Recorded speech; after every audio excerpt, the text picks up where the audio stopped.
χαρακτηρίζει τρέλα και επίσης μιλάω πολύ και λέω τα μισά από όσα σκέφτομαι. Αυτό είναι κλεμμένο το Ρένο Χαρλαμπίδη από την Τσιγάρα.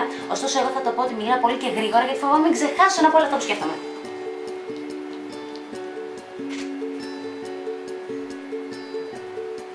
Η αγαπημένη μου μέρα είναι η Παρασκευή, γιατί έρχεται το Σαββατοκύριακο που έχω τόσα πράγματα να κάνω και στα ηλίθεια δεν κάνω τίποτα.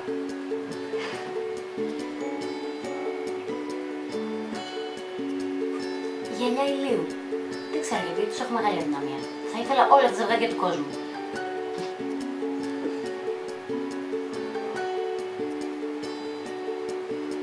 Εύχομαι, ελπίζω, αλλά δεν υπόσχομαι.